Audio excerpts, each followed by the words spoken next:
Hey guys, this is episode 71 of Stand Up with Pete Dominic, and more of your health and wealth today. Barry Ritholtz, Dr. Arthur Caplan, and JL Cauvin, who has gone absolutely viral, stand-up comedian, best Trump impersonator in the country, coming up right now on Stand Up. Hello, family, and thank you very much for joining me today, and whenever you can here on the show. It is supported by subscribers like you. Hopefully you are a paid subscriber. You can go to patreon.com/Pete Dominic. There's a link in the show notes, and support this show with a paid subscription for as little as $5 and join us on the private chat. Always sounds very creepy, but we're having all kinds of fun.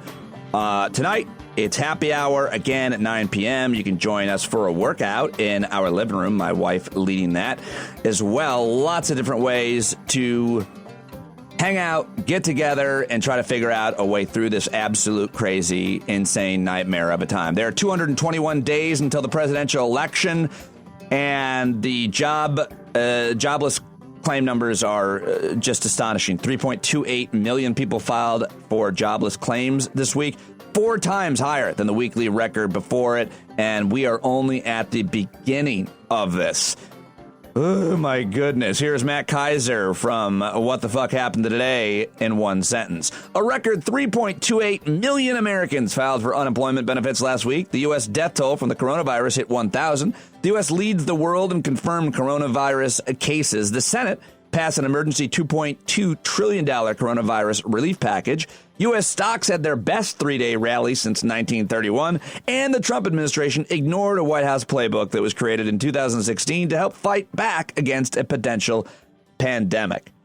Yeah, the relief package passed by the Senate, by the way, is $2.2 trillion, and it includes direct payments to individuals making less than $99,000, which could be sent out as early as April 6th. $250 billion to bolster unemployment insurance, $500 billion for hard-hit industries and states, $50 billion for airlines, $350 billion in loans for small businesses that are eligible for loan forgiveness if companies use them to keep workers on the payroll, $130 billion to aid hospitals, and $150 billion to help state and local governments.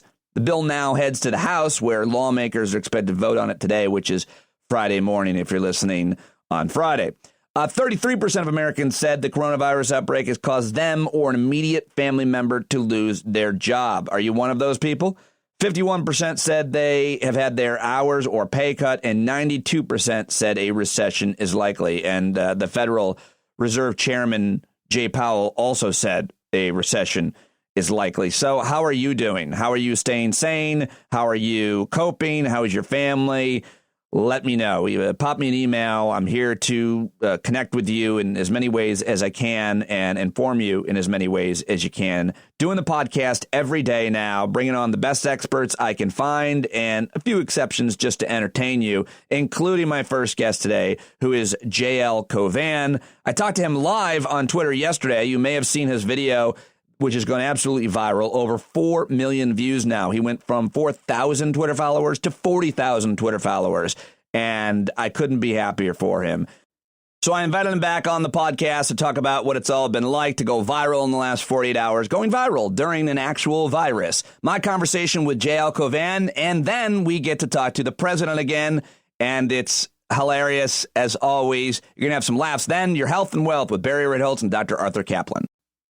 Oh, and by the way, this was done on video as well, so there's a couple of references and pauses. You can watch that on YouTube at youtube.com/standupwithpete. In the last day or so, 2 days, has gone absolutely viral, JL. 46 hours, not that I'm counting. And 46 hours ago, you posted a video of you doing what you do best, a Trump impression.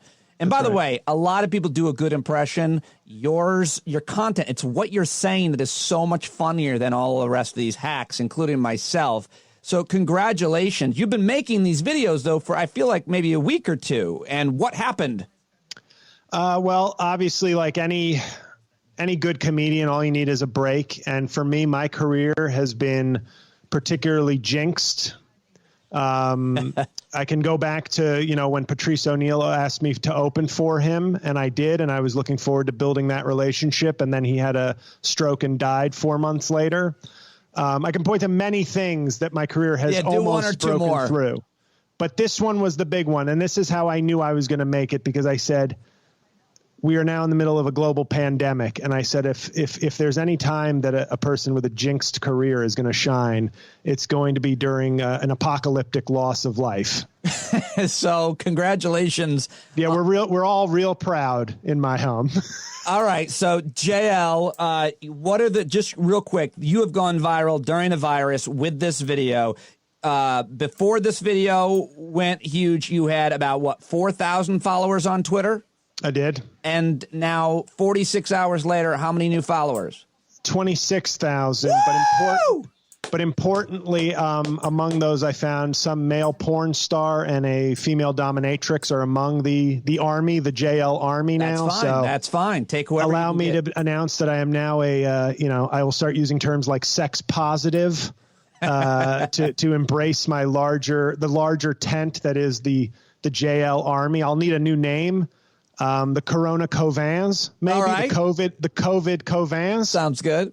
We're gonna get the president. I know a lot of people could care less about JL Cauvin. They really want to talk to the president. We're gonna bring the president in here in a moment, I know. But again, over 20,000 new followers. This video has now been viewed by over 3 million people, or times. About 1 million of them were just by me, because I've been enjoying it so much. Yeah, get that lotion ready. It was 46 hours ago, posted it. I've now been in. It's crazy, because part of me genuinely believes, and anybody who knows me knows that I've believed I've been way overdue. Yes. And I've had some videos go viral. I had obviously the Louis C.K. impression go viral. So obviously his career like this. Yeah. No, not like this. Obviously Louis C.K.'s career had to end because it led to a modest success for me. That's the JL jinx I'm talking about. Can I, as per usual, take a little bit of credit? How long have you and I known each other? I feel like I've known you since you started in comedy. A year or two after I came to New York, I met you. And from the very beginning, like Amy Schumer, I recognized your talent. I thought you were hilarious from the very beginning. Is that fair to say? Not only is that fair to say, that is 100% correct. Also, I've done everything I can to try to promote you, and Pete, you put me on your show. You gained me access to a new fan base, and then your show got canceled. Do you see? This is why it required a pandemic level, apocalyptic event, because finally the immovable object has met the unstoppable failure. And we are at this great pandemic crossroad where my career can finally flourish. I joked. I said on my other podcast, Righteous Prick, 2 weeks ago, I did a Bane voice because he has this line in The Dark Knight Rises where he says to Batman, you adopted the darkness. I was born into it. And I said, that's like me. I said on my podcast 2 weeks ago, I said, something tells me I'm going to thrive in this isolated, sad, depressing environment that we're all in. And I have. It is... Bane has proven correct. Well, I'm really happy for you, regardless of what. And thank you to all your fans who, there are a few fan bases. Your fan base, the Black Guy Who Tips, has been very helpful to me. That's another podcast. It's the real name of the podcast. I didn't realize that. I was like, who is this guy? I'm just going to laugh at your racism. But you can do it because you're half black. Go ahead. Exactly. But there have been some fan bases like yours and like his that have kept me just sustained enough, just enough views, just enough followers where you say, all right, it's nice to see. And when you have not as many fans, you can really go, I'm very proud of all my fans because I know all 12 of them by name. It's like Jesus and his disciples. It's like there's a real sense of community when your fan base is tiny. Before we go to the president, speaking of Jesus and his disciples, why was this video in particular? You've made a bunch of these. Do you think such a hit? Was it Trump criticizing God, Easter, and also what kind of criticism have you gotten from the right and the left on this video? Sure. Well, I got a text from a friend before I was going out to walk my dog, and he said, I can't believe Trump just said he's going to bring back the economy by Easter. That's insane. And I was about to leave with my dog, and I'd done a few of these, like I've done Trump videos, but I've been doing these kind of selfie videos just from home, like not bothering with makeup or wigs and just going, the voice is so good. Yep. Let's see. And it's a break from work. And when he sent that to me, I said, oh, if he just said that and he had just said it or tweeted it. Yeah. I can do something in like 2 minutes. Let me just step into the room. We'll take the dog out in a few minutes. And I just went in there, Jay-Z style, off the dome, as us 90s hip hop heads say. And my wife asked me, does he write this all out? Does he have writers? I'm like, no, this dude is that funny. Always has been. Yeah. So it was just off the cuff. It was kind of crazy because people are like, amazing writing, dude. And I was like, I did that literally. Like I went into the room and just riffed. Yeah. And I think it was the combination of things. I think it was that you're tagging Easter, and Trump just said Easter. In other words, you're not trying to piggyback off something that went viral 8 hours ago. Like you're at the moment when he just says it, thanks to my friend John, who tweeted to me, texted it to me. But then I think the fact that I had a flannel shirt on, also just a coincidence. I like flannel, but I just happened to be wearing a flannel. I threw the red MAGA hat on. And I think a lot of people either listened to it and thought this is one of the best satires I've ever seen. But I got several hate messages from people who I then checked, and I was like, oh, you must be progressive. You're progressive. You didn't watch the video. You saw a guy with a tweet that said, God only saved one person on Easter. Trump's going to save the whole economy on Easter. And so for some people, it's like, my God, the maggots are insane. So they never watched it. So, and they see the flannel, the red shirt, and like, they're like, fuck, like I got messages that were like, fuck you. And I said, it's a parody. And I was intentionally nice in my reply. And one woman blocked me. I said, ma'am, I don't know why it's a parody. You should watch the video. And she blocked me. That's great. Well deserved. Okay, so before we get the president, I just want to make sure everybody knows, if you have a question for President Trump, you can text it to me on the screen here. You can write it on. You should have access to it. Not everybody does. Maybe you have to log in. I'm not quite sure how the software program works. But you can send a message for the president, a question for the president, and I will ask him. But I think it's time. I think it's time we get President Trump in here. Anything else you want to say to all your new fans? Thank you. But I have to say a shout out to the people from the various places like Stand Up with Pete, Black Guy Who Tips, Corolla Show, Lebitard, all the people who followed me before I became big. I will not remember any of you. Ha! Well done. No, I will. I will remember. Thank you. So it's nice to have, kind of a bigger following now. But, I'm way too cynical and bitter to forget those who sustained me. Like Terry Schiavo, you were my life support when I wanted to pull the plug on my comedy career. By the way, you look like Terry Schiavo fucked Adam Sandler. Okay, so let's go get can you get the president? Enough with you, J.R. Cauvin. All right, thank you guys. Be back in a minute. All right. I won't be, but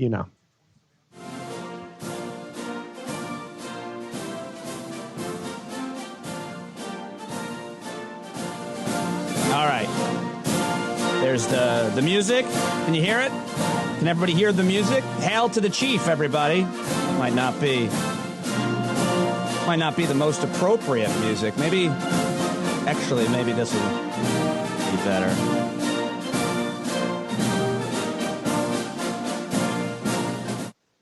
Can you hear that music, Twitter? Can you hear it? Can you hear this? I think this might be a little bit more appropriate for our guest, the president. How's that? Can you hear that? Here comes President Trump doing daily press conferences, the president. It's weird that the president has an Obama-Biden magnet on his fridge. We're waiting on the president. I hear him. Testing. There he is. Put in these. Ladies and gentlemen, the President of the United States, Donald J. Trump. Sir, thank you so much. We're doing so great. As you can see, it's a beautiful day, by the way, in my New Jersey property. So we're out there getting in 9 holes. Yeah, and we also played some golf. So you were out golfing and just came in. I really appreciate you joining me again. Thank you. I do have to start by asking you, while we were waiting for you to join us, Mr. President, we looked in the fridge in the space that you're in there in the White House, I guess. on the fridge, there's an Obama-Biden magnet, which seemed pretty strange. Well, to be honest, even though I'd like to, at the country club, some of the resources are a little tight, so I had to go into one of our black workers' quarters. And obviously, it didn't come as a surprise. I mean, we love the blacks for Trump, but it didn't surprise me that an African American would be a supporter of Biden. But we'll be dealing with him shortly. Maybe he can collect some of this great unemployment that we're going to be giving our great hard workers. So you're actually sitting in the quote black quarters of an employee. Is that what you said? Well, we don't call them the black quarters, but African American area, AAA. We call it the AAA. Okay, sir. Well, listen, you had a video that's gone viral. Over 3 million people have seen it, where you actually you talked about that we're going to get back to work on Easter. You've been saying that, but also you were. Well, excuse me. I'm a great Christian person of Bible. We have great Bible things of the Bible, biblical nature. What is your favorite passage of the Bible, and what do you prefer? I think that I'm on record as saying I don't like to play favorites with such a great book. Well, which book do you prefer, the Old or the New Testament? There's various things of the testaments. You got to like your testaments. There's great testaments all around. And I think it's, in the first Testament, you got, some great, you have some Jewish people great at negotiating, making deals. Oh, boy. And then in the second one, you get the other stuff, you get the Jesus, the materials about Jesus, and, very good lessons there, too. So it's, it's very tough when you're trying to pick good Bible versus bad Bible, but there's many testaments. We like many testaments, and we support all the testaments. Again, if you have any questions for the president, you can message them to me right now. We have them for a few more minutes. So in this video that you made, tremendous. I mean, you've seen it. It's like breaking the internet, and I didn't need Kim Kardashian's, butt to do it. It'll be nice. We'll say butt. Okay. But anyway, you said you were critical of God, quote, himself, which seemed really audacious. You said he hasn't always been. What was it that you were critical of God? Well, we said he's a good God. There's done many strong things. There's great strength. If you're talking about God, you're talking about, we're talking about some of the great strength probably in history. But if you look at the total record, it's not like he's undefeated. Okay, this isn't Rocky Marciano. This is a guy who's had some not so great things done on his watch. Okay. You also said he only brought one person back, and it was his son, and you thought that was biased, whereas you're going to bring millions of people back to work on Easter, which seemed like you were comparing yourself to God, and that you were... No. What I was saying was, if I do that, if we can bring back tens of millions of people to work on Easter, then there's no comparison. God did the one thing, he did I bring back my son. It's like, I would bring back, if I had a son, I would bring him back. But obviously I just have a beautiful daughter named Ivanka. And you have 3 sons. Who are they? Well, we love Ivanka's. We'll focus on her later. We don't need to talk about the sons. But, okay. So let me ask you. He brought back his son, which was like a nice thing. It was it was a strong move, but it was one person. He brought back one person. I'm bringing back tens of millions of people. Yeah, It's like, I don't think people should have to honestly, when they say stub their toe and they go, oh my God, you might want to say, oh my Trump, if I can pull this off. Okay, I don't think we will. Not for that reason. You also, I got to ask you, what do you say to Americans, Mr. President, who right now are legitimately scared and terrified? Well, I say, first of all, that's a nasty question. What? And well, it is. Why? Okay, because here's the thing. I can tell you it's a softball. Excuse me. It's an easy. Excuse me. That is a simple question for any leader to answer. Excuse me. Excuse me. You're not a leader. I'm the leader. I'll tell you what a leader can do. Excuse me. I will tell you what a leader can do because I'm a leader. You're a guy. I mean, I respect the fact that you have a picture of a smoking hot chick behind you. So obviously you can't be too bad. That's my daughter. That's my daughter. That's a picture of my 15-year-old daughter. What are you talking about? Well, you know what they say, old enough for Epstein, old enough for me. Good God, sir. Okay, well, if we can get back to the subject. Good. We'll talk about your that's daughter. horrific what you just said. Excuse me. We'll talk about your daughter later. Okay? Excuse me, monster. You asked me a question, and you're being extremely nasty and rude. You just. I paid you a compliment. Not in my world. That's a threat, sir. Fine. Your horrible looking daughter. How about that? Is that better? Do you like that? Yeah, I do prefer that actually a little bit coming from you. Well, you know what? We'll see. No, we won't see you, motherfucker. Well, you know what? Maybe we'll see. We're doing things. We're talking to people. We're going to have a lot of things. And I got to tell you, here's the important thing. Our people, the real Americans, the great MAGA people, we're not scared. No fear. We've got the gun. We've got the bikers for Trump. We've got the cops. We've got the military. We've got the black guy for Trump. We've got the gay who's confused but really likes low taxes for Trump. We've got that group. Yeah. We've got the angry Latino woman in Arizona for Trump. So we're getting all the groups, and they're not afraid because we have the guns. We have the tough people. We're going to be fine. So maybe it's the blue state, the libs, the Dems, like I assume you are. They need to maybe get their things together and figure out things because we're going to be fine. The real Americans will be fine. I don't even know how to respond to what you just said. The real Americans, whoever they are. Okay, Mr. President. Whites. What? Who? I'm sorry? What was that? Mr. President, I do have to ask you. Ask away. We're not afraid of questions. We're calming the people. We are. It's called the healer in chief. Okay. You ever hear that? The healer in chief. This is a new term to you. They made up. New term they made up. A question we're healing. Question from the audience at Nelson Tejada says, what was the last name? Tejada. Well, we'll see. You still want to take the question? Well, we'll take it. We'll see if also maybe Ice wants to take him, but, ask the question. Ice, Ice, baby. And I'm not talking about vanilla, although we do like the vanilla people. His question is, which guns do you suggest we shoot the virus with? Well, we got our great AR-15. That's going to be a very powerful weapon against the virus. I think Dr. Fauci, he's starting to get on my nerves a little bit, but I think we've had discussions of whether we can shoot the virus, and we're discussing certain options. And the AR-15 is so powerful that I think it might be a great first step.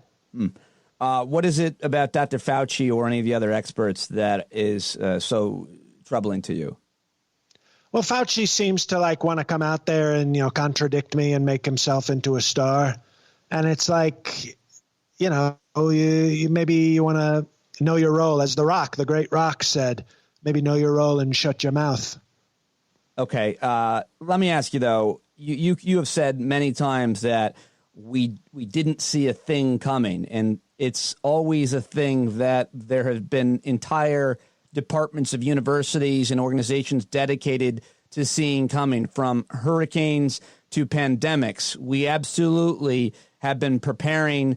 Every country in the world and universities and med schools have entire departments dedicated to predicting and preparing for a pandemic. Why would you say we didn't see this coming? Of course, we saw and have prepared for things like this. Well, I think okay? that You're sniffing a lot. Nope, no there's no sniffing to be in. We've got a. Are you feeling all right, sir? Excuse me, just trying to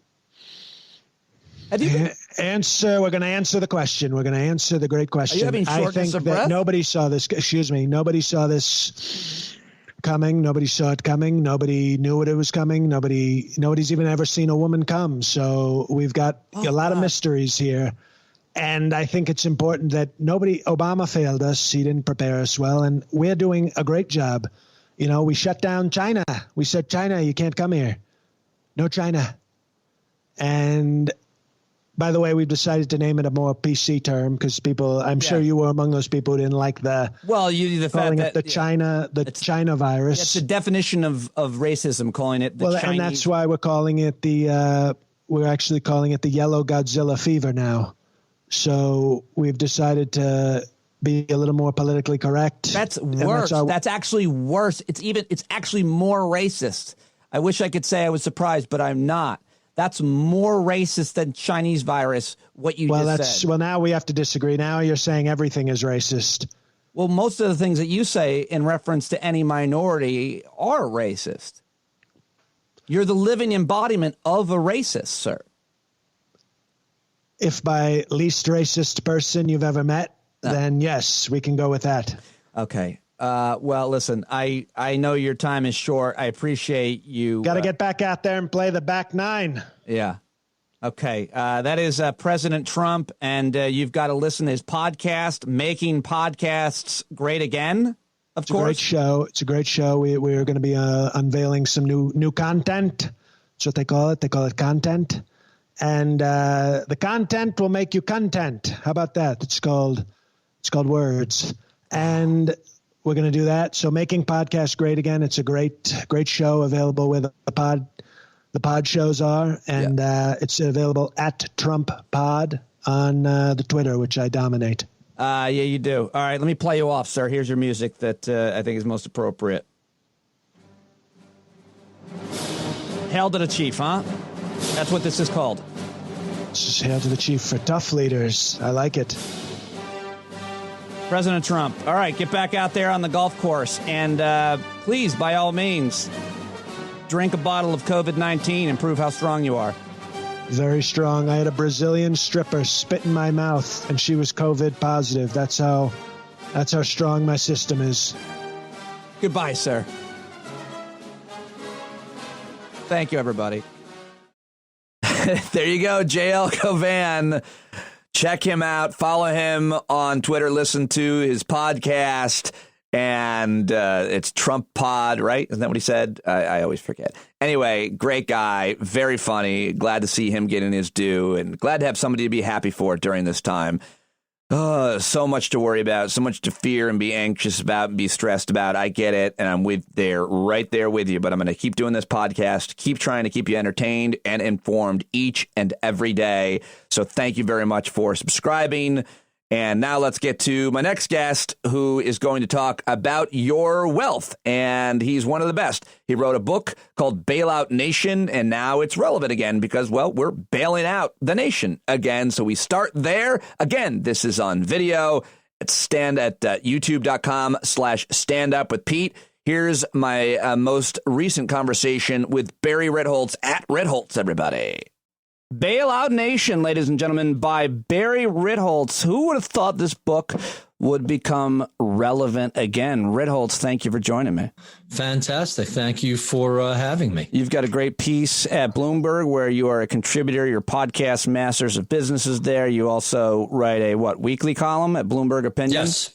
Mm-hmm. This one is called U.S. Can Get Bailouts Right This Time. You wrote a whole book that unpacks what went wrong and what went right for the 2008 bailouts, Bailout Nation, how greed and easy money corrupted Wall Street and shook the world economy. Take us through, if you can, what happened in 2008 and what went wrong, how we got it wrong. We had to do it right. You argue we had to bail them out, but the way we did it was not necessarily fair. Am I getting your argument correct?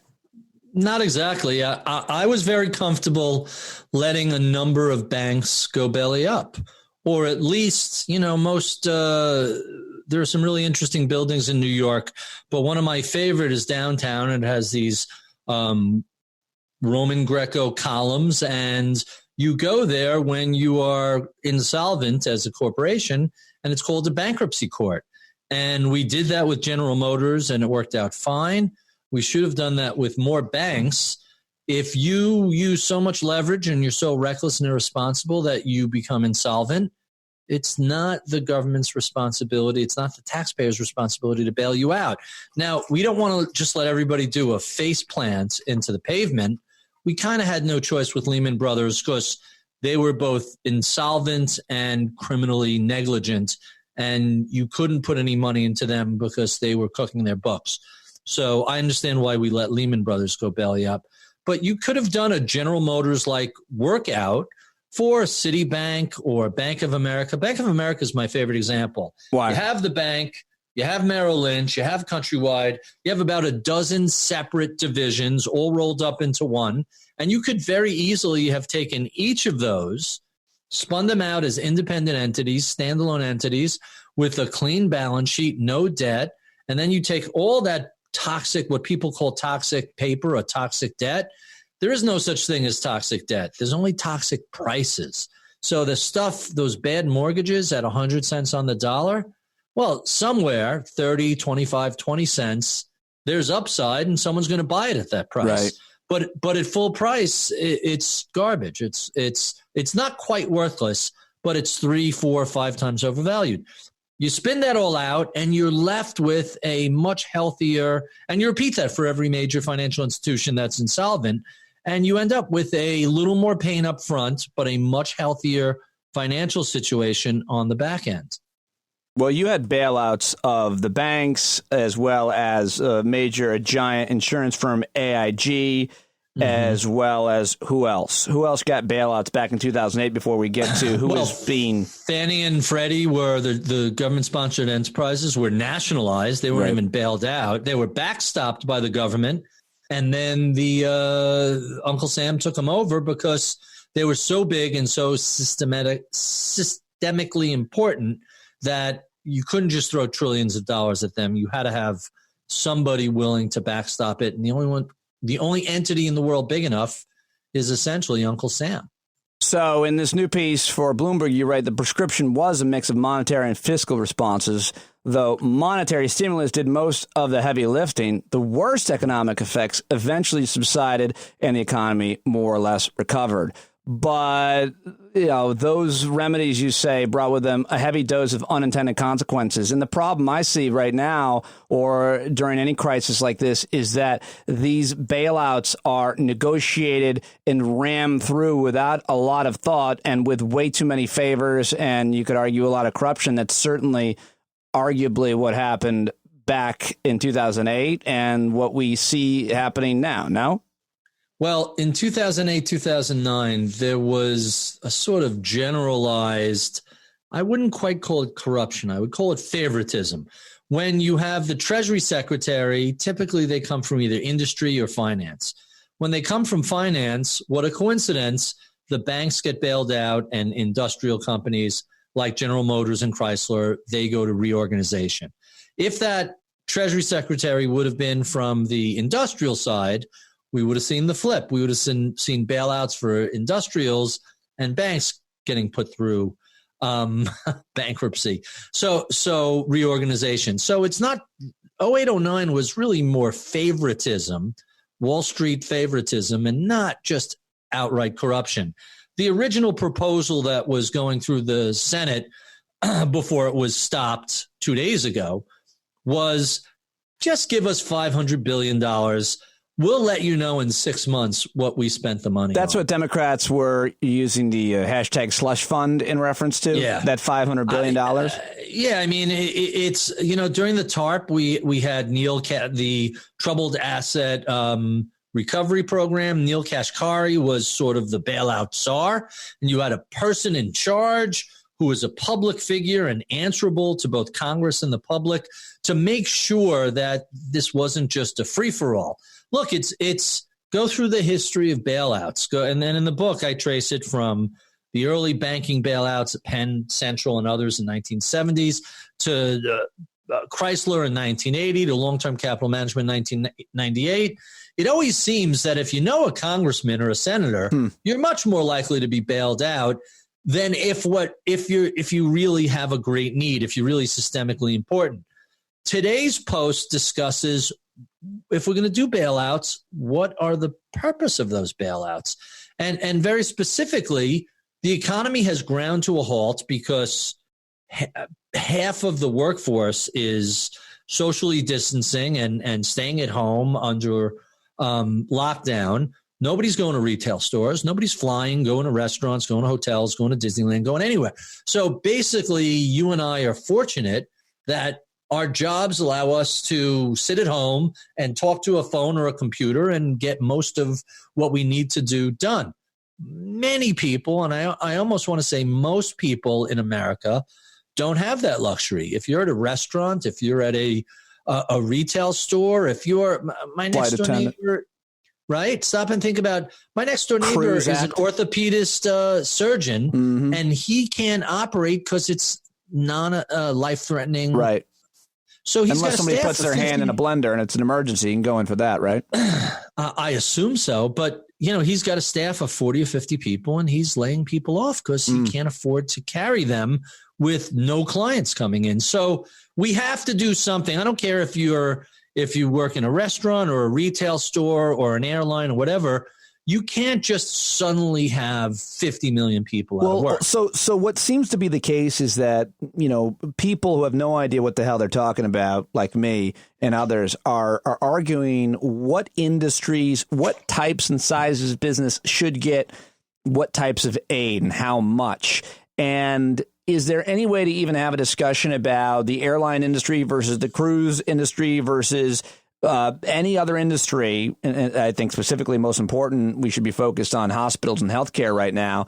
But and then in terms of giant corporations versus small businesses, arguably small businesses put a lot more people, employ a lot more people, and the money would go directly to those business owners and their employees versus the huge corporations where you see, especially the publicly owned ones, it goes to shareholders, it goes to the C-suite executives, bonuses, stock buybacks. So you can see how do you have a conversation about where the money should go to really stimulate the economy and help the most people? So you have to figure out, what do we want to, that was today's post at the Big Picture. What do we want to accomplish with $2 trillion? I don't understand this focus on Boeing and this focus on airlines. They are one of many industries and not even remotely close to the most important one. Oh, and P.S., all of these big airlines, they have a lot of hard assets. They have things like slots, which has a value at various airports, and lots of planes. You could throw all of them into a bankruptcy reorganization, but the point of this is not to save a specific company. The point of this is that you have tens of millions of people with no money coming in, no paycheck. They have rent due, they have food due, they need medicines, their kids are sent home from school. That should be the first priority, to get those folks enough money so they could survive the next 2 months until this lockdown is over. And if it goes more than 2 months, I'm using 2 months because that was the Wuhan experience in China. We're not them. They did a lot better, it seemed, in the way that they locked their people down. 2 months is, at a minimum, I'm guessing that's what we're looking at. It's been a week, and for me, last week we told all the employees to work at home. The previous week, we gave them the option. So for me, this week we're laying them off. Right? No, we give them the option. You got to work from home. Now you don't have a job is the way I would see. We're lucky. Not only are we fortunate that we can work remotely. First of all, stop putting me in your situation. You're Barry Ritholtz. I'm Pete Dominic, but you are right. Technically, this is how I do my job. So you're right. And we also made a commitment to all our employees. There will be no layoffs as long as we have any sort of cash flow. That's very good.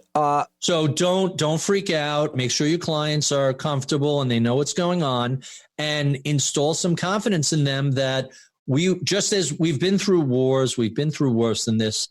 We'll get through this. It's just such a unique externality that it's very challenging. And that, of course, leads back to the stimulus, to the $2 trillion stimulus. Yeah. Congress lacks the skills and the comprehensive understanding of how these things happen. And even worse, they're disinterested.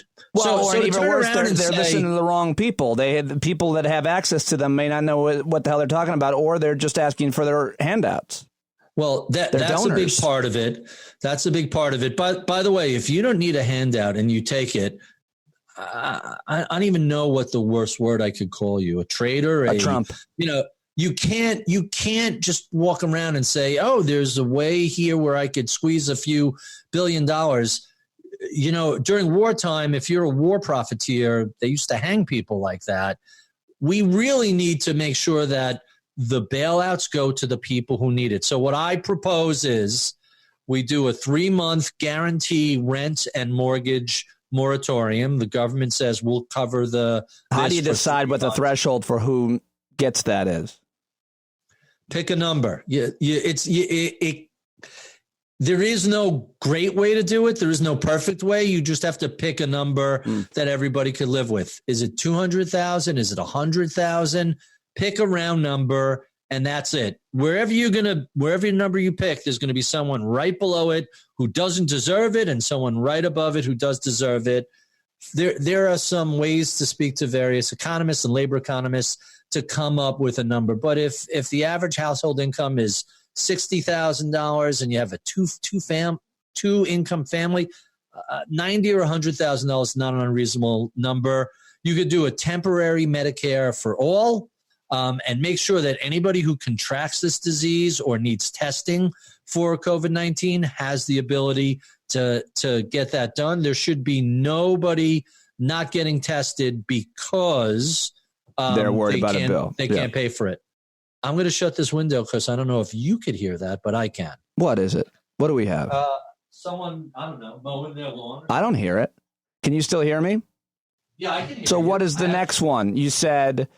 the rent and mortgage, the health care. Medicare for all. Yep. And then a guaranteed, a minimum monthly income for 2 or 3 months of pick a number, $1,500, $2,000 a month. Because people who are not working, and as we know, Americans don't have a whole lot of savings. About half the country has nothing in the bank whatsoever. Are we going to let 50 million Americans starve? You can't do that. It's not that these people don't want to work. They are been mandated to stay at home. Right. What about, is there anything else that you wanted to mention in this column or in this plan? Because I wanted to ask you about, you were shitting on this USA Today column. And sure, let's talk about that. What about that? All right, Vernon Smith writing, coronavirus economy. Reports of an economic crash have been greatly exaggerated. The economy today lives in suspense, not free fall. The pandemic will pass. Supply chains will refill. Securities markets will recover and growth will continue. And about that piece, you tweeted, please stop this ideological nonsense. What's wrong with it? So keep reading. Whenever, and Vernon Smith, Nobel laureate, really smart guy. I don't like to disagree with him. However, we can't downplay the significance of this. We can't underplay the extent of human toll that we're looking at. We are barely 3 or 4 days into a handful of states doing a lockdown. Yeah. We're not even a week into this. People are not getting paid. Restaurants are laying off tens of there's going to be, when the next set of data comes out later this week and next week, the new initial unemployment claims are going to be 2 or 3 million people. The unemployment rate is going to tick up by the time this is done. If this goes on for a month, and that's optimistic to say we're out in a month, yeah, we're going to have an unemployment rate of 15 to 20%. This goes on for 2 months, that's going to be closer to 30%. We are already in a recession, and most of the labor force is going to run out of money in a matter of days. So what do we want to do about this? I don't want to downplay this. I don't want to underplay this. If anything, I would rather overshoot it and say, all right, we spread too much money around, just like we did with the banks. We spread way too much cash around with all the various Federal Reserve acronyms, the TARP and the TALF and the this and the that. We erred on the side of, hey, this is a clusterfuck if we don't get it fixed. So let's make sure we resolve this as best we can, as soon as we can. So let's err on the side of doing too much rather than too little. Yeah. That was the approach the Federal Reserve took in 08-09. And let me remind everybody that Congress was negligent, failed to discharge their duties. There was a modest stimulus. People keep talking, it was $800 billion. Not really. There was about $300 billion in extension of temporary unemployment benefits, another $300 billion in temporary tax cuts, and then about $200 billion in infrastructure. Right. And as we know, $200 billion is not much. Right. That's spending. why. Now we're going to do $2 trillion. Now we're going to do really, triple what we did the last time. And we'll see if it has an impact. This may end up being just the first round. I just don't understand why this Congress and this president feels the need to favor certain industries. It's every industry. Look, grocery, food service, first responders, police, fire, EMT, all the medical personnel. There's a handful of industries that are just busy as hell. Everybody else is sort of sitting on their hands. They have no choice. They have to. So if that's the case, what are we, messing around with bailing out the airlines and ignoring, restaurants employ more people than manufacturers do. Is that right? Yeah, that would make sense. Restaurants are giant and manufacturing has moved offshore. Right. P.S., good lesson from this. Maybe Trump got one thing right, which is if you want to go to the low-cost provider and send your supply chain overseas, what he didn't quite get, but he's close. He's like groping around in the dark. He's not quite there. He should recognize that, and he had a perfect opportunity to say something, but he's not self-aware enough. Hey, I warn you, if you send all your factories overseas and we need respirators and we need masks and we need all these things, we're not getting them. So drug makers and antibiotics makers as well. Yeah. Right. You have to have some capacity in the country, even if it's a drag on your earnings.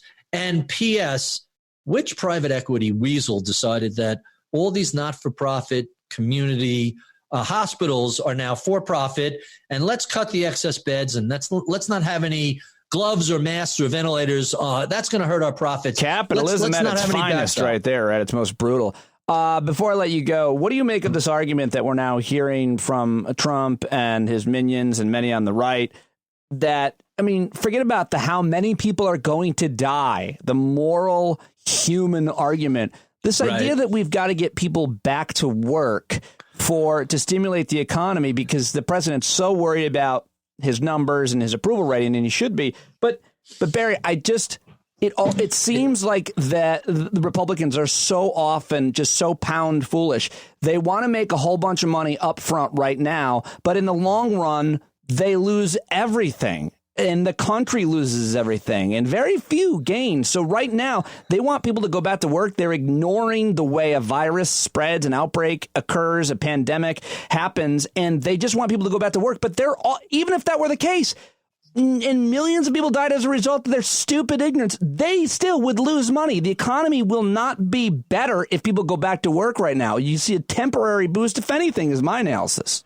And my analysis is worth something. President Darwin hard at work, culling the herd of the weak and the dumb.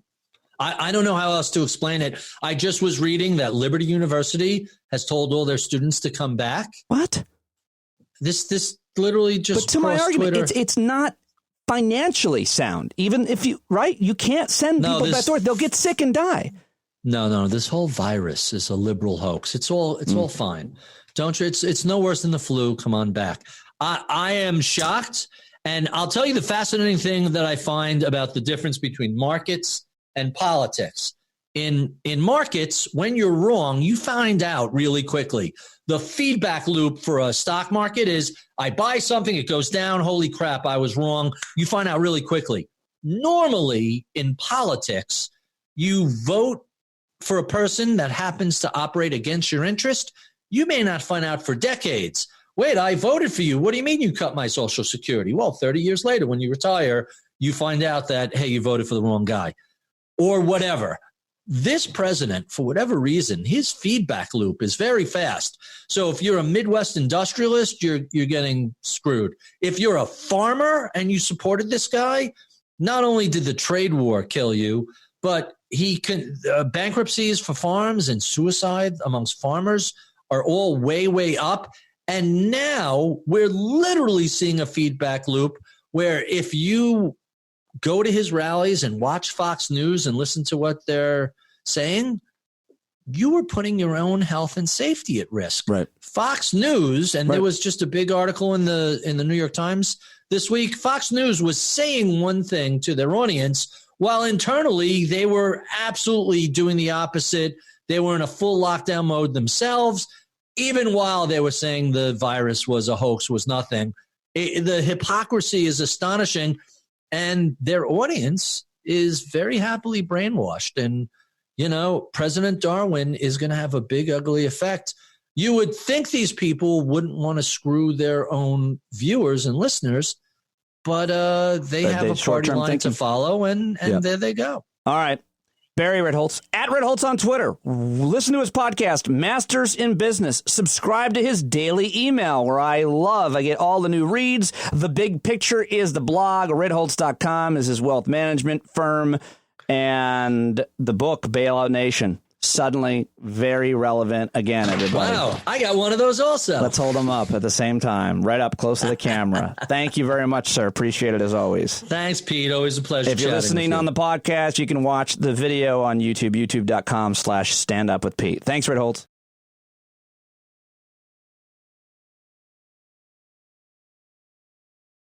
All right. Thank you, Barry Ritholtz. Give him a follow on Twitter. Subscribe to his daily email morning reads, which is fantastic, and his blog, The Big Picture, Ritholtz.com, everybody. Okay, and my final guest of today's podcast is Dr. Arthur Caplan. Had another fascinating conversation with NYU bioethicist Dr. Arthur Caplan. He's on Twitter, at Arthur Caplan with a C. And like my interviews with J.L. Cauvin and Barry Ritholtz, I did them on video and live. Well, JL was live and Arthur Caplan was live on Twitter. Ritholtz, we taped, but they're all at youtube.com/standupwithpete or will be shortly. Here we go right now with Dr. Arthur Caplan. And we are live with Dr. Arthur Caplan, who is a bioethicist who everybody is going to right now to figure out what is right, what is wrong, morally, bioethically. Been talking to him throughout this whole nightmare, and he is one of the best sources of people to speak to, and a lot to talk with you. Thank you for joining me, sir. Hey, thanks for having us. We're not that far apart. I think you're about 40 miles away from me. Stay away from me. Is that enough? Is that enough distance? I think that's enough distance. All right. Well, there's a ton to talk about. If people have questions, you can ask the question.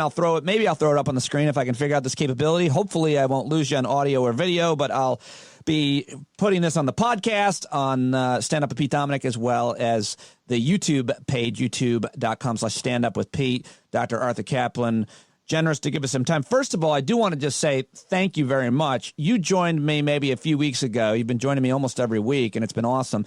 But a few weeks ago, you gave a pretty serious warning. You said, yeah, you should probably get some food and store some water. And I remember you saying that, and I was like, no, Dr. Caplan never hyperventilates. He's a very rational guy, and if he's saying that, we should do it. And so a whole bunch of listeners did it, and they all want to thank you, Dr. Caplan. So, thank you. All right. I'm afraid I wish the president had been saying that at that time, but too bad. Let's start with what he is saying, which is he is hopeful that we can all go back to work by Easter. He wants to get everybody back to work, and there is a lot of moral, bioethical questions there. I've been pretty outraged about that. What is your take on that? Well, if we go back to work by Easter, we'll all have jobs working in mortuaries and crematoriums. Look, you can't. This thing is not going to be over by Easter. It's starting to just take off in the New York area. And what the virus does is it's like a rock in a pond. You get that ripple out effect. So it'll sweep out from New York to other parts of the country.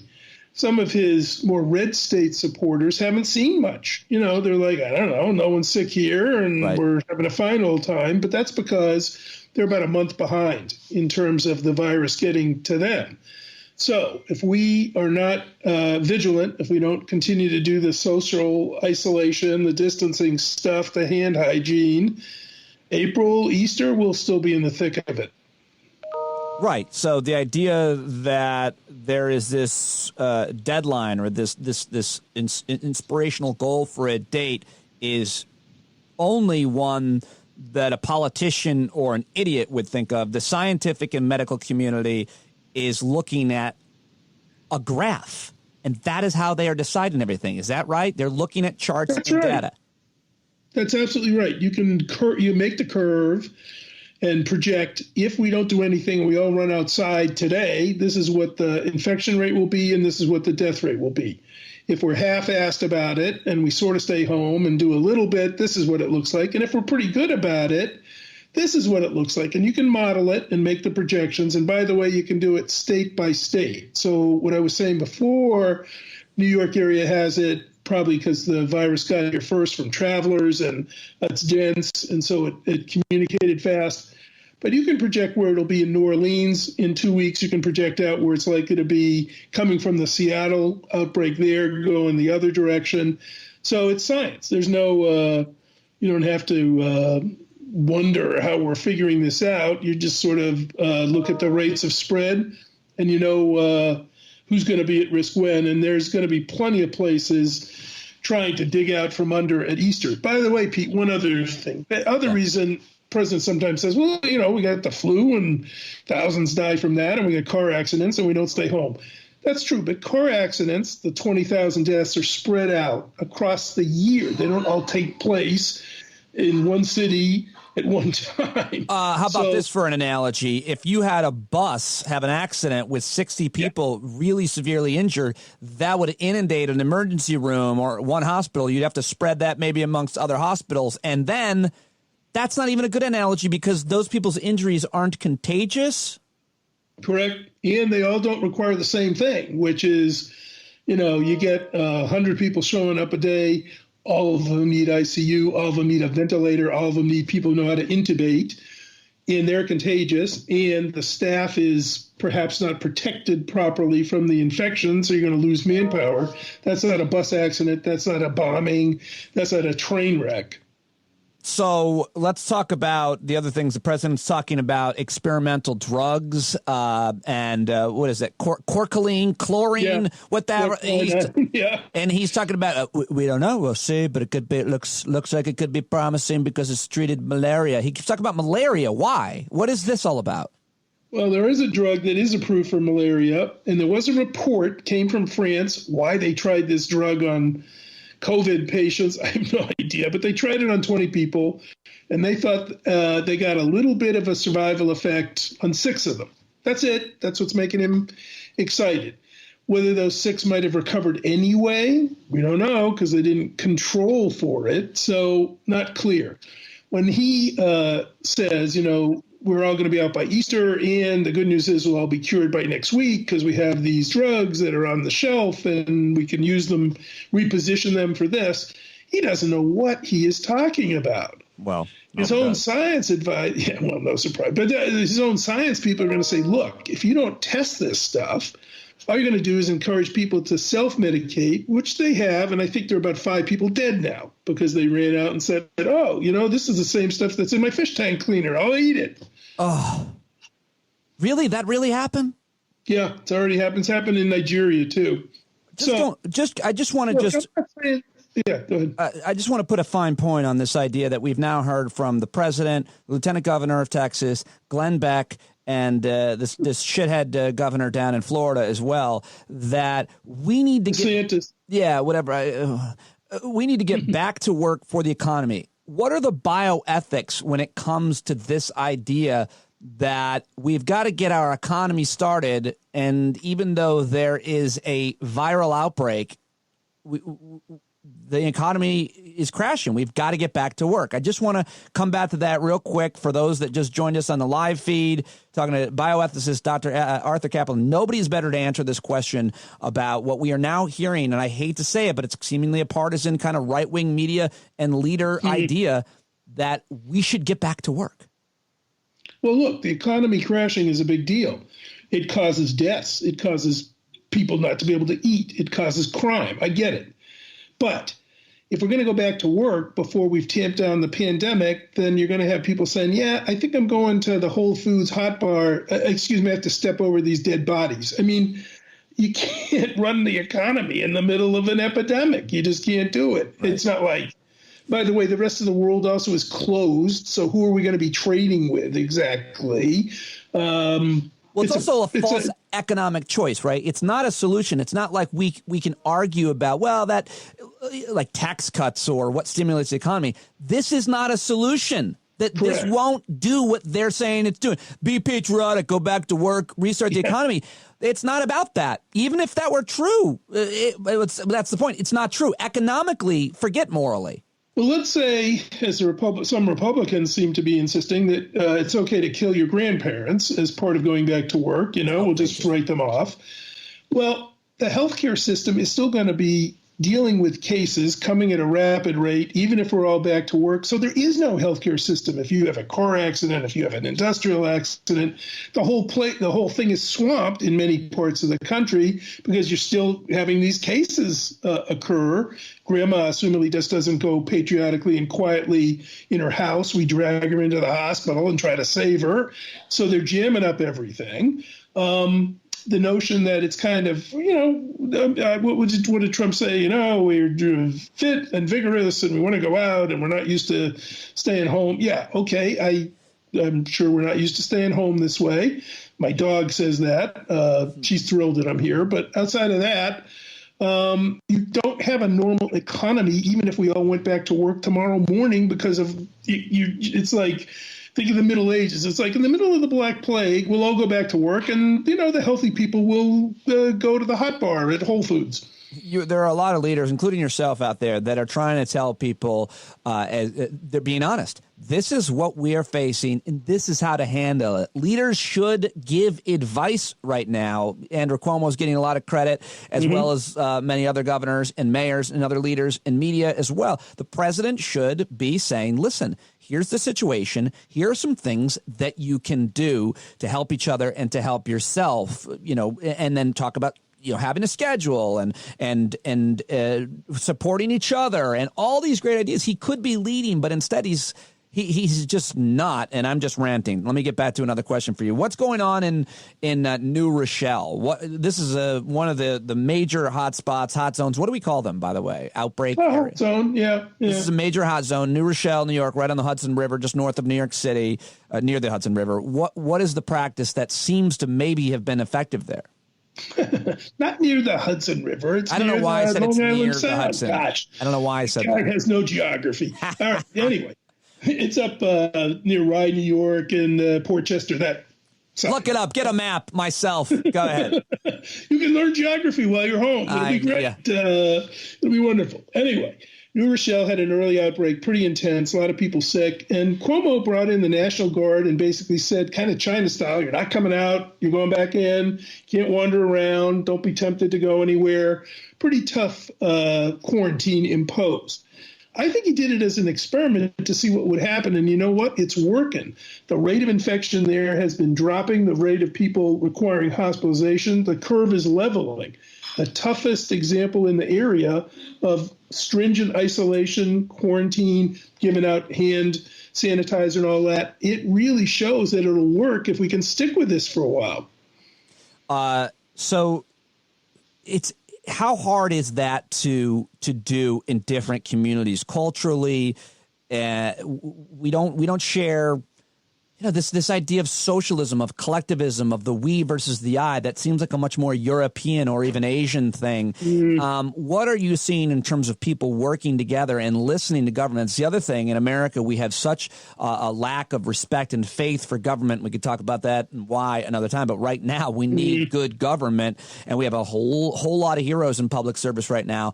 Are we culturally prepared to follow rules given by a community, local leaders? Well, look, the countries that have had the best isolation, distancing, quarantine are autocratic dictatorships. Right. They just start beating that drum. Exactly. And South Korea did pretty well, but I think they do have more of the communal, let's follow along kind of spirit. I think Japan has actually fallen into this category. I know Singapore is. So Italy, on the other hand, pretty communitarian, not, full of libertarian stuff. They're a mess. They just couldn't get themselves organized fast enough. And so the thing really took off there. That's by way of saying it's partly ideology. It's partly how soon you're prepared. Do you get your testing going? We haven't.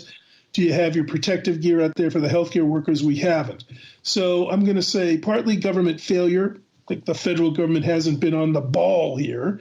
And then I think when you have a good governor in those states, Illinois, New York, New Jersey, Connecticut, even Louisiana now, where they're sort of saying, I'm in charge and I'm telling you to stay home. I think Americans are doing it. I'm not sure we're quite at the level of Wuhan, where if you sort of snuck out the door, the cops showed up and dragged you away. Yeah. But not bad. Other parts of the country, terrible, because they just don't see the impact yet. I know there are people sitting around in the middle of Utah saying, I don't know, there's nothing happening here. Things are good. False. It's a misperception. Probably not ideology. It's just what you and I look at the numbers every day in New York and we think, gosh, the cases are doubling and the infection rate's going up. I better stay home. Guy in Utah is like, I don't know. I don't see anything here yet. Right. So what's the deal?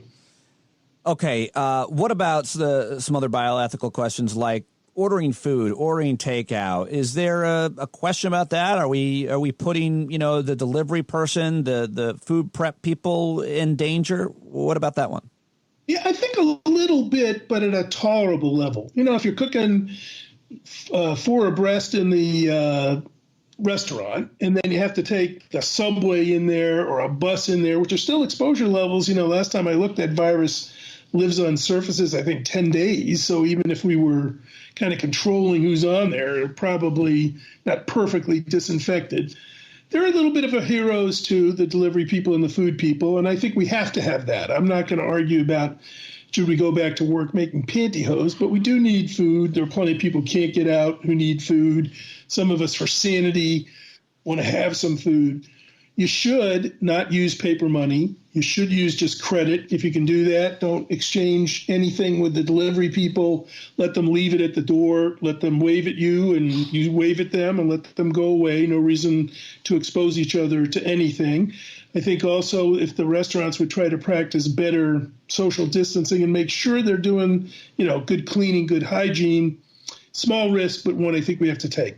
What about healthcare professionals? There's a whole bunch of people who are retired that are being called back to work. NYU, on the other end, where your medical school is apparently allowing medical students to graduate a couple months early so they can go become official, internists and go back to work. What's the, on either end? Official residents. You see TV shows about the resident. They're like post-grad from med school. And it makes sense to graduate them 3 months to go. They've been through most of the rotations. I would add them to the workforce. The problem, if you call up your retired folks, and we're trying to do that, nurses, docs, technicians, they're in those at-risk groups, right? They're elderly. So it's a harder choice. But what you can do with them is you can put them in the rest of the hospital, which hasn't closed. There's still people showing up with cancer or they fell down and broke their leg. They can treat those people. Then you free up other people to go into the ICU. If you're listening or watching on the live stream and you want to ask a question, you can type it and I'll relay it to Dr. Caplan. I have him for like 2 more minutes here. Dr. Arthur Caplan of NYU Langone Medical School. Okay, what about sex, sir? What are the ethics of dating right now? So Dr. Oz, my favorite source of misinformation, said, go out and have a lot of sex while you're home. Well, maybe, but let's realize that not everybody's in the same love boat. For example, if you just met somebody and they've been exposed, I'm not sure I wouldn't wait like 14 days before I commence my romping around the bedroom. If you can be pretty sure that you're not living with someone, say a spouse who might be going into the hospital periodically, I'm not sure that's a time for fun and games, maybe sex at 6 foot, distance kind of things, or ways to do it that can be inventive, I imagine. So I'm not saying no, but put yourself in the risk group, figure out what your exposure might be, then act accordingly. And, last time I looked, the porn sites were doing great. Yeah, the porn sites, I'm sure, are doing just fine. I wouldn't know anything about that, of course. No, me either. But I've been told. I've been told. My friend Tina on Twitter at TM Winsett asks, what about food processing plants, dairy farms, reasonable to expect people to still go to work there? Yes, they have to. That's who's supplying the grocery stores. We do need a food supply. I'm going to say, if Donald Trump had said we have to have some members of the workforce out there, truckers, people who do agriculture and food supply, and I agree with that. We do. And there's going to be some risk. But United Farm Workers, shout out to United Farm Workers and anybody working in grocery stores across the country. NYU is prepping for ventilation triage. What is that? Rationing. It means if we get a big surge of patients, too many for the beds and the equipment and the personnel, who are we going to pick? And us, NYU, us, and other places, I can tell you roughly what their thinking is. Make sure you're open to everybody to consider. Don't rule out anybody just by race or religion or sexual orientation. But when you really have to make a hard choice, you're going to try and do it according to who's most likely to benefit from the resource. That means if you have a lot of underlying diseases, you're not going to be as good a candidate as you would be if you don't. Then you start looking at age, because that's usually a predictor of how well you're going to do. But you can have a pretty sick 20-year-old with a ton of problems and a pretty healthy 55-year-old and go to the 55-year-old. It isn't just age. But, if you will, level of health, age, and then after that, you're probably going to go to first come, first served. Is there anything that you're seeing in the data that tells you that we're not going to be just as bad as the worst case countries in situations in hospitals, if not worse than them? We have, I think, better hospitals than they've had in some of these countries like China. So I think we're pretty good in delivering the care. But we seem to have less testing than places like South Korea. So you don't know if you're short on equipment. You have to presume everybody who shows up with pulmonary problems, lung problems, is infected, and that's a waste of equipment. It's like, oh, gosh. So they're better than us. I worry that what's going to cause shortage isn't just ventilators, it's personnel. We're going to start getting people sick, or some people are going to say, you know what, I see what a mess that is, I'm not coming in. Word of advice, or not necessarily hope. You've always been serious and honest here, Dr. Caplan. What do you expect for the next few weeks or next few months? Plan on staying home for the next few weeks. I know that's an awful thing to have to do. You don't have money, many of us. You can see, hopefully we'll get a government bailout. I'm waiting for that we could, when Trump says we got to go back to work, I say we got to bail out America. Yeah. He seems to have been able to come up with money when they had the 2008 crash, bailing out the company. So how about we bail out each other here and get through the next month? If we get through that, we'll take an assessment of where things are. And I think what we might start to see is gradual release of some people back into essential services. Not everybody back to work, but maybe some people allowed to go. Maybe the barbershop will reopen. Maybe we'll see certain industries that are a little more essential. By the way, I'll end on this note of optimism.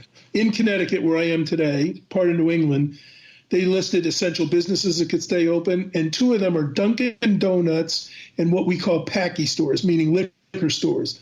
And I found that uplifting. In the middle of a pandemic, we're still going to have donuts and booze. Well, I've had coffee in the morning and wine almost every night, so I'm glad those are both open. Thank you so much for joining me here on the live feed. Follow Dr. Caplan right now on Twitter at Arthur Caplan, Caplan with a C for some insane reason. Thank you. The elite Caplans. The elite Caplans. Oh, the elite Caplans. Yes. Thank you so much, Arthur Caplan. I really appreciate it. Thanks for having me. All right. Okay, that's it. That's a wrap on episode 71 of the Stand Up with Pete Dominick podcast. I'm obviously experimenting with all kinds of different ideas and technical capabilities and platforms. I've been flirting with this idea of trying to go live like every hour or every other hour every day if I can figure out how to get the guests scheduled and everybody up on video. It would be great. You can go live on a bunch of different platforms like Twitter, Facebook, and YouTube. And so I'm getting close to that, but I'd love to know your ideas, who you'd like me to be talking to, what you like, what you don't like, and keep the feedback coming.